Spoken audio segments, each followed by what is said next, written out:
So you probably saw a bunch of sponsored streams and such the last few days on a game called FragPunk.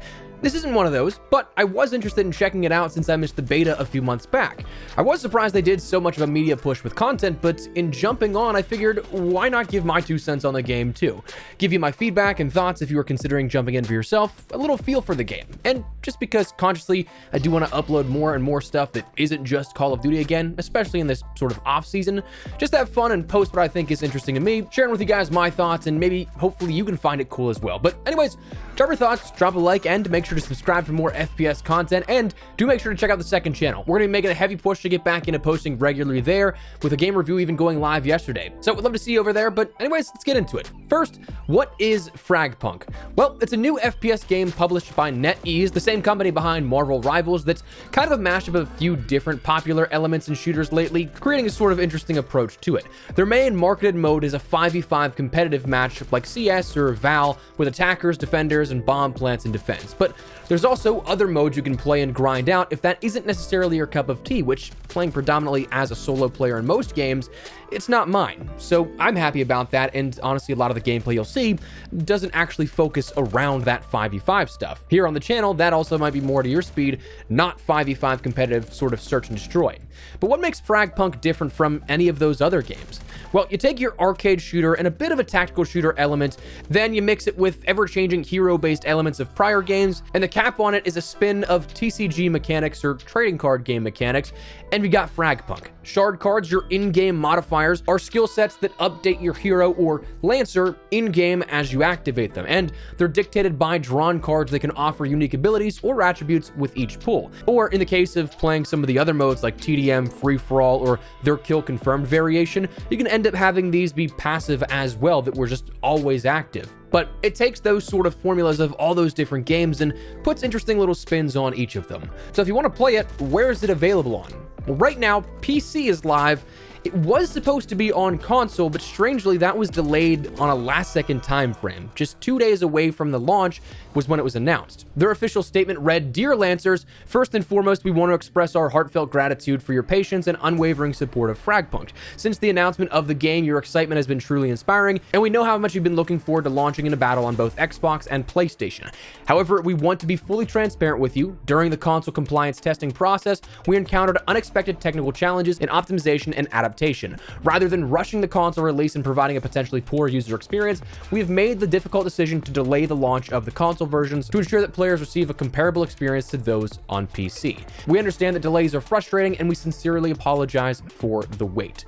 Now, there's a bit more that we'll talk about in regards to the timing of when we'll likely be seeing this release if you are interested in it, and there is some compensation coming along for console players whenever it does launch, which is pretty cool. I feel like it's not something you see all that often when it comes to game delays. Like, a lot of publishers and studios are just like, deal with it, and that's kind of it. But in the interest of time, we'll touch on that a little bit later on in the video. FragPunk is also, or will be, cross-play whenever it comes to every other platform as well, with cross-progression, allowing you to end up jumping from PlayStation or Xbox to PC or any of that combinations here with it. So if you're jumping back and forth from anything, nice to know. There is also controller support on PC currently, though admittedly, I didn't like it all that much. It kind of felt like there was a slight input delay. And also, if you are somebody that likes aim assist, it didn't really seem like there was next to any. So your aim may feel floaty as a result, but jumping onto mouse and keys, it was rather responsive and felt really good. So that said, what about the meat and potatoes of this game? What modes are there? Well, again, there's surprisingly a lot. Obviously not as many as like a Call of Duty or something like that, but there's the main round-based mode, which anyone who's played CS, Val, you name it, you know how that goes. Though frankly, if you're like me, that's not your cup of tea, there's still a surprising amount left you can do. You can play the main mode, that's standard, ranked at level 30, a battle rotation of TDM, Glue Knight Grab, which is essentially your kill confirmed, and then free-for-all. The first two all have smaller maps, while free-for-all matches are played on the same maps that you'd see in that sort of standard main search and destroy bomb style mode. But you also have an arcade rotation on top of that, and an outbreak mode, which is basically infected. So while that main mode is one that's advertised the most, it's certainly not the only thing that you can jump into if you want to check it out. So again, if you're like me, there's still a lot to do if search isn't necessarily your thing. Weaponry, there seems to be 17 total. Rifles of the Discipline and Fever, SMGs of the Clampdown and the Mad Dog S, shotguns of the Meatmaker and the Boom Boom, light machine guns of the Ghost Pepper and the My Way, marksmen of the Bad Reputation and Bad Moon S, snipers of the Resolver and High Life, secondary weapons of the Cure-All, Vicious, and Cold Shoulder, and melee weapons of the Blitzer and Striker. Now, obviously, if you're somebody that really loves firearms, these names might frustrate you or like kind of annoy you slightly because, as you can see, they are actual weapons of comparable nature in the real world for a lot of these, but entirely named differently, like not even attempting to go for those names that you may recognize. But anyways, beyond that, camos and cosmetics. You know I'm a big camo guy. I love that kind of stuff. And there are a lot of cool skins for your weaponry, but spread out in numerous different ways to unlock them. Some free, some grind worthy, some just outright paid for. But speaking of grinds, what are those like? Well, there seems to be, based off of first glance, a camo grind, but not as in-depth as like Call of Duty or anything where you have to rank up every single weapon, get headshots with it or something. It seems like the Mastery camo for this is just quite simply to get it to your max level, max rank it out, in which case I think that's like off the top of my head, if I'm remembering correctly, level 12, but that does take quite a bit. For a couple of hours, I think I was up to like level 4 or 5, so it is a little bit of a grind, but not necessarily anything that is as in-depth as like Dark Matter or an equivalent in other games. There are seasonal grinds, battle passes. Here you have 3 versions, a free, premium, and ultimate version, offering your standard set of rewards and increasing air quote value as you go along, but of course that's all subjective.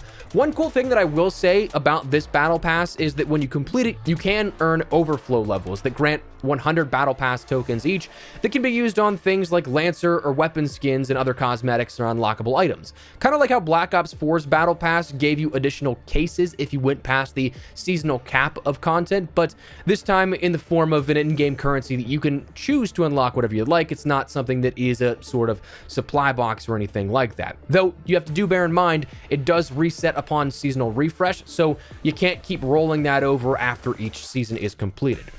And that's kind of where I want to go into next, because microtransactions and monetization, there actually is quite a lot, but at the same time, nothing that seems to really affect gameplay or offer any sort of actual sort of advantage. So if you can ignore that stuff, you don't care at all for this, it probably won't be a problem, but I can see where it would be something that, again, it's kind of a turnoff for some people. And just in the interest of transparency, not in defense of or anything, a lot of the things outside of what is explicitly in the store, a lot of it can actually be grinded out. So there are sort of workarounds to it, but I mean, you have monetized items in the way of obviously the shop, things that you have to actually outright buy with their in-game currency that is transferable from real money. Your battle pass is another thing that is monetized outright. The membership program is something that's weird and kind of interesting. I feel like I haven't seen a lot of these in games personally, but it's a subscription-based model, either monthly or annually charged, that offers additional bonuses like high-tier loot cases, FragPunk coins, again, those sort of COD point denominations associated with real money, each battle pass at a premium or ultimate level depending on if you join the monthly or annual pass. But again, a reminder, these bonuses come with a subscription fee that is going to auto-renew with that. This, interestingly, also offers some cool, unique cosmetics. Like, it's the only avenue you can end up getting for some things like weapon skins. There was one that I was like, that is such a cool skin. How do I unlock that? I will grind that out no matter what. And then I looked and I saw it was part of the membership program where I had to pay a subscription fee to end up getting the tokens to unlock that. And I was like, yeah, not gonna do that. There are sort of equivalents of sort of collection supply boxes where earning what is called a curiosity pop can takes a little while, but again, you can end up buying currency to get these a little quicker. That's one of those things that, again, is like passively pushed as a monetization model, and there's a handful more. Like, it's actually kind of surprising. This and Delta Force, I kind of feel like has a confusing amount of in-game currencies that include like real cash, certain event tokens, gold, and other things. There's like 4 to 5 to 6 different versions of in-game currencies, but again, monetization is very much so present, but not necessarily a necessity with it. The final 2 things about this game, honestly, I don't have answers here for this. Skill-based matchmaking, I don't know if it's something that is there. I play so intermittently on mouse and keys, and playing only on launch day for a few hours, it's probably the people that were like a lot more into this and a lot more hardcore than a casual player that may be jumping on. But I also, again, don't know if I'm just buns on mouse and keys because I play so intermittently on it, or if I was playing gods. I don't know. I was relatively around like a 1.3 KD or something like that through all of my matches probably. So I wasn't doing great, but I also wasn't doing terrible. So I don't know if it has skill-based matchmaking.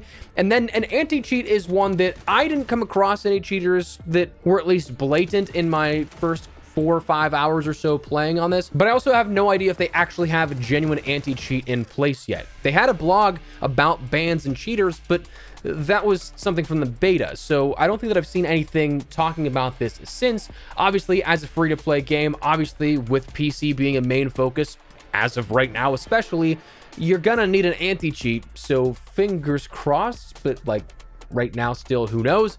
And then the future plans here for this, we can talk a little bit about this before jumping into an overall review.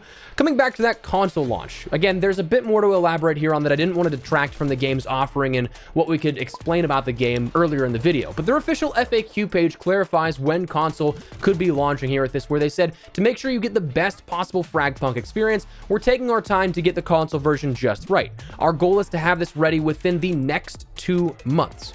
We know waiting sucks, so we'll keep you in the loop with regular updates on how the console version is shaping up. No secrets here. We believe in keeping things transparent between us and our players. Then additionally talked about compensation for players coming to console, saying for all console players, we're hooking you up with all the rewards that you've earned from the start of season 1 until the moment the console version goes live. That means in-game currencies, cosmetics, XP, the whole 9 yards. So stay tuned for more details in upcoming announcements. For pre-order players, as per platform policies, pre-orders on Xbox and PlayStation will be canceled and your platform will automatically handle the refund process. But don't trip, we've got your back. When the console versions officially drop, we'll slide you some in-game currency worth $10 as a thank you for your support, which is also how much it would be for those pre-order bonuses and the sort of cosmetics that came along with that. While we won't be launching a new pre-order bonus before release, we'll make sure the bundle is available for a limited time after the console version goes live, so that those that would have had those offerings will still have the opportunity to get that again. So that's, again, nice. They're hooking up console players here because of this delay. But anyways, overall review time here. Definitely some pros, definitely some cons. Let's get into them. Pros, I was surprised at how fleshed out this actually was. I was impressed seeing how much it was fleshed out in the beta, and it seems to expand upon that a little further, where there's a surprising amount of content where, again, it's only really marketed as that 5v5 game, but there's a lot more to do for players that necessarily aren't as into that. Again, it's not my cup of tea, but I still had fun on it whenever I jumped in with some of the other modes. There's maps for various different modes as well. You're not playing only the same maps over and over, which is cool. I liked a lot of the smaller details in terms of like talking about being fleshed out. Detailed statistics are in your arsenal page to see exactly what you can get out of the weapon. I was pleasantly surprised to see how much there was to do up front as well. You've got those grinds, those sort of weapon mastery camos that you can go for. You've got event grinds. There's like 3 or 4, I think, currently active at the moment. You've got ranked rewards in camos you can go for, all that kind of stuff. And of course, there's those things that if you want to just grind out and continuously earn through your battle pass, or those curiosity soda pop cans that you can end up getting high tier loot out of it, you have a lot of stuff that you can grind out. Finding lobbies was super easy, even just for one platform here with this, and I'm a fan of something new being tried overall. Like, it's the same gameplay formula you've probably seen already a million times, but with a slightly unique twist that offers something new for your experience. I feel like in the gaming industry right now, that's kind of playing it safe altogether when it comes to especially the FPS space. Not really taking risks or trying anything new, so it's cool to see something that is at least trying something, even if the stakes are relatively low. And I mean, perhaps the studio's taking a risk, but for us players, it's something that is free, and if we don't like it, well, we can uninstall and that's it. Go on with our lives. But that said, there's definitely still some cons here with this. The Steam reviews are mixed. A lot of them talk about the console release and all that kind of stuff. Some talk about how quickly you can die, and if somebody has good aim, they'll just absolutely insta-delete you. Some of those those people talking about how they feel like they've run into cheaters, some of those reviews being the gameplay loop itself. There's a lot of different things that there are criticisms of, and I think that some of them are very much so valid. But of course, one of the biggest cons here for the overall general player base is that delay of the console version. It really does suck that when we're finally getting some sort of new introductions into the FPS space for those that are really into shooters, that we seem to have these now consistently being delayed. This, most recently, the Delta Force console delay as well, and a couple of other things you'll probably see that may be PC only that you're just rather interested in checking out but can't. It does suck that it neglects the player base of a larger audience, but it seems like, again, this one they're working hard to get it out as quickly as possible, but for the time being, that doesn't change the fact that, yeah, it sucks you can't play. Movement, if you are a movement demon, this isn't a game for you. Movement and sprint speeds are way slower than what you may be used to if you're coming from like Call of Duty, but for the elements of a tactical shooter like you'd see in the core mode of a CS or a VAL, crazy movement isn't what you'd really want to begin with. Like, it's one of those things that prioritizes positioning, strategy with communicating with your teammates, and then aim being a big point as well. So movement isn't one of the key pillars of this game, and you'll definitely notice that if you jump in. Audio, admittedly, is kind of poo. Like, it's pretty bad. Footstep audio is wild if you have a headset, but my issue is the lack of any distinguishing sort of tones between friendly and enemy footsteps. The footstep audio is insanely loud to begin with, but unless you're constantly checking that minimap up in the left corner here with it, you might be hearing footsteps and thinking, wait a second, is that an enemy? Is that a teammate? I don't know. Which, grand scheme of things, isn't an issue, can absolutely be something that, again, checking the information at hand in that minimap can be something that mitigates that, but it's just one of those things that I wish that it would be a little bit different for audio cues rather than having to put together 1 + 1 = 2 all the time in a split-second decision that could end up resulting in you dying. The TTK is also kind of nuts. Like, it is something that can take a little bit of time if you're only hitting like extremities or limbs, but if you're hitting upper torso headshots, well, you're gonna insta delete or potentially get insta deleted yourself. Spawns in the respawn modes, not great. Like TDM, you can actually spawn trap like crazy in some maps because some maps do have static spawn points, not reactive or dynamic in any way to the flow of the match. So like, you can have people literally just watching the spawn point as you kind of come out of the protective barrier. And the weird thing is you can't shoot through those protective spawn barriers from your perspective. So if you're trying to get somebody out of a head glitch or something watching that angle that you have to funnel through, you can't really do that. Ranking up can also be something that takes a bit of time if you wanted to jump right into ranked play or something like that, though I absolutely do agree there should be a barrier of some kind to deter cheaters, but I think it takes around like 5 to 6 hours on average that I was seeing from other players who had a little more time in it than me to reach level 30 to unlock ranks, so that might deter some actual players that aren't cheaters that just want to try the game out and jump into a competitive nature that won't be able to.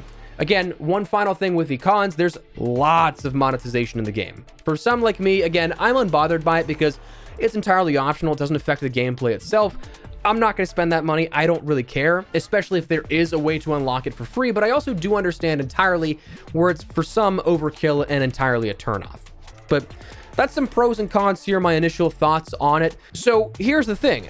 I can't speak for the future. I can't see if this will be a game that lasts weeks, months, years, but what I can speak to is the present and the time that I had playing it. It was a fun deviation from a stale environment that is the FPS space right now, and in a scene where you have your stable constants of CS, Valorant, COD, Battlefield, Apex, PUBG, and so on, there's so many that may not feel fresh and new, but FragPunk does introduce, again, a little bit to inject into that standard formula that you may be used to and tries to keep it fresh at the very least. Like, it's not for lack of trying to make something that's a little bit different than the standard formula, and for someone who's straight up bored out of their mind in the FPS space right now. I've had my eye on this since the beta last year as something that I wanted to check out. I don't know if you guys will like it or not, but I wanted to upload another game that looked interesting, so that's where we're at. It's free to play, doesn't cost a thing, and you can play it on PC soon, hopefully on PlayStation and Xbox, but just wanted to present this to you guys and let you see it, maybe get your thoughts and feedback, but that's where we're gonna wrap it up. Drop your thoughts down below, drop a like if you enjoyed the video, and make sure to subscribe. But for now, thanks so much for watching. Mine has been Espresso. I'll see you later. Take care, and peace.